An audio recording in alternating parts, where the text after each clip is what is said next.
وہ ہمیشہ اس گھر کی رکھوالی کرتا رہے گا اپنی آخری سانس تک۔ تو انسان کے دل کے اندر اللہ کا عشق اتنا ہونا چاہیے کہ ایک تو اس کے حکموں کی خلاف ورزی ہو ہی نہیں سکتی جب اس سے عشق ہوتا ہے۔ جس کا عشق ہوتا ہے انسان کبھی بھی اس کے کسی حکم کی خلاف ورزی کر ہی نہیں سکتا۔ اور یہ عشق وہ چیز ہے جو آپ کو انمول بنا دیتی ہے۔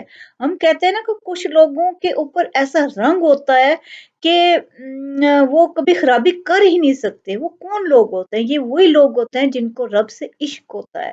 جب عشق اللہ کی ذات کا آ جاتا ہے انسان کے اندر، تو صوفیہ کرام کو دیکھیں کہ کہاں کتنی چھوٹی چھوٹی جگہوں پہ بیٹھے رہے، ساری زندگی اپنا رزق، اس کی پہچان یہ ہوتا ہے کہ انسان رزق حرام نہیں کھا سکتا، وہ انسان رزق حلال ہی کھائے گا، چاہے تھوڑا سا کھاتا رہے گا۔ لیکن یہ ہو ہی نہیں سکتا کہ ایسا انسان کسی کو بیوقوف بنائے۔ آج کل جو انسان ان چیزوں پہ نام نہاد بیٹھے ہوئے ہیں، وہ انسان کو سب سے پہلے تو دوسرے انسان سے متنفر کر دیتے ہیں۔ تو وہ عشق رب کیسے ہو سکتا ہے ان کے دل میں کہ وہ ایک انسان دوسرے انسان سے متنفر کر رہا ہے کسی کو۔ اسی طرح ہر غلط بات کا وہ مشورہ دے رہے ہوتے ہیں، رزق ضائع کرنے کا کہ قبرستان میں پھینکو، فلاں جگہ پہ پھینکو۔ یہ چیزیں نہیں ہوتی ہیں عشق میں۔ جو صوفی ہوتا ہے اس کا عشق اپنے اللہ تعالیٰ سے ہوتا ہے، تو پھر وہ انسان کو کیا کرتا ہے کہ انمول بنا دیتا ہے۔ تو جس کے دل کے اندر اللہ کا عشق آ جاتا ہے وہ انسانیت کے لیے بہترین انسان بن جاتا ہے۔ وہ یہ ہو ہی نہیں سکتا کہ وہ اللہ کی کسی بھی مخلوق کو کے لیے خرابی کا سوچے گا، کوئی خرابی کرے گا، کیونکہ اس کو پتا ہے کہ میں جس رب کے آگے سجدہ ریز ہو چکا ہوں، وہ رب میرا وہ رب ہے جو ہر چیز کا مالک ہے۔ تو پھر جب وہ مالک ہر چیز کا وہ ہے، تو پھر وہ انسانوں سے اس کو کیوں گلا شکوہ ہوگا؟ کیوں وہ کسی انسان سے اس کی کوئی بھی پرابلم ہوگی یا وہ فیل کرے گا کسی انسان کی طرف سے؟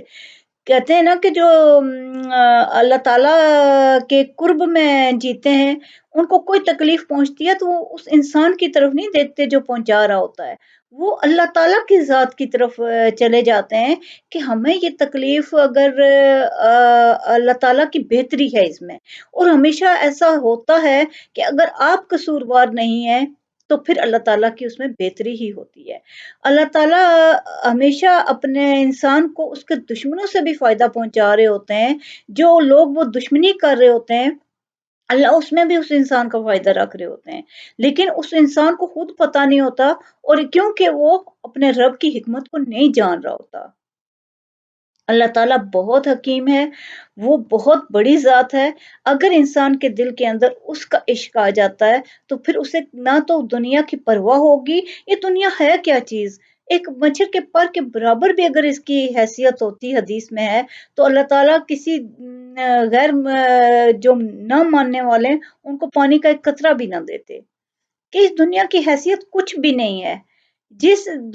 جو دنیا فانی ہے، جس نے کل چلے جانا ہے، اس کے پیچھے انسان اپنے رب کو ناراض کر رہا ہے چھوٹی چھوٹی چیزوں کے پیچھے، تو پھر وہ سوچے نا کہ اس کے دل میں کیا عشق ہے۔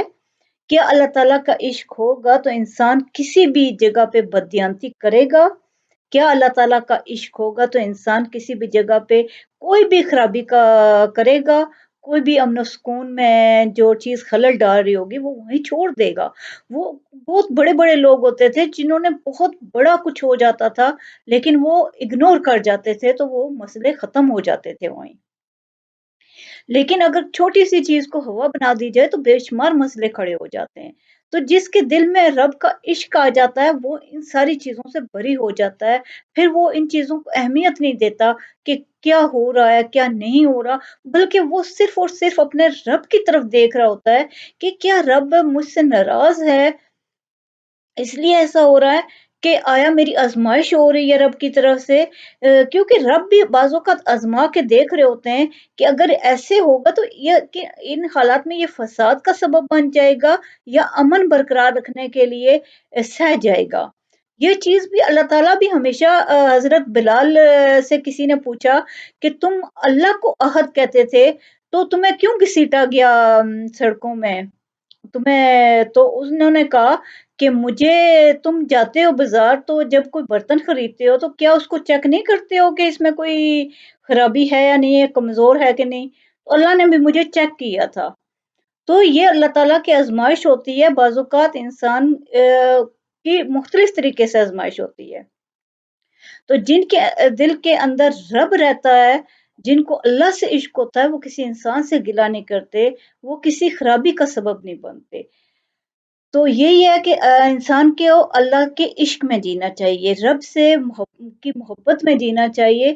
اگر آپ کی زندگی میں اللہ تعالیٰ کی پرائیورٹی سب سے زیادہ ہے، آپ کی زندگی کا مقصد اللہ کی رضا ہے، تو پھر آپ یقین کرو کہ نہ تو آپ کو کوئی تکلیف لگے گی، اور نہ پرابلم لگے گی، اور نہ کوئی پہنچانے والا تکلیف کو برا لگے گا، کیونکہ آپ کو پتا ہے کہ آپ کا رب نکال لے گا۔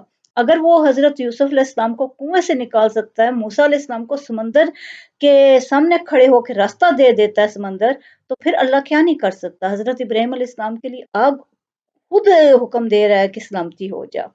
وہ اللہ ہر چیز پہ حاوی ہے، قادر ہے، وہ ہر کام کر سکتا ہے، صرف اس پہ بھروسہ کریں اور اس کے عشق میں جئیں، اس کی محبت میں زندگی بسر کریں، تو آپ کی زندگی جو ہوتی ہے بے مثال ہو جائے گی۔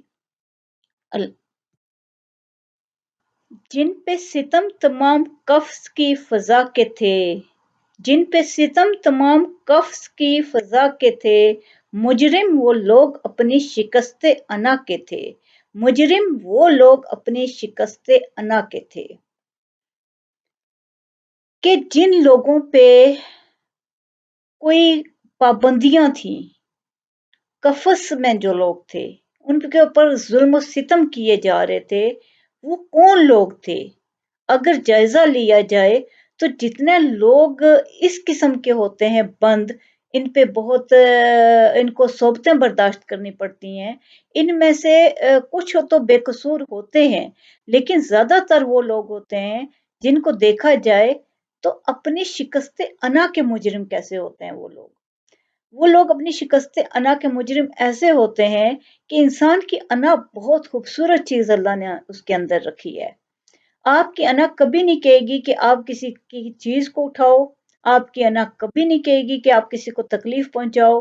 آپ کی انا یہ ہوتی ہے، انا کہ انا یہ نہیں ہوتی کہ انسان اپنے آپ کو بہت بڑا سمجھنے لگے اور دوسروں کو روند ڈالے، تے وہ بالا کرتا رہے ہر چیز کو۔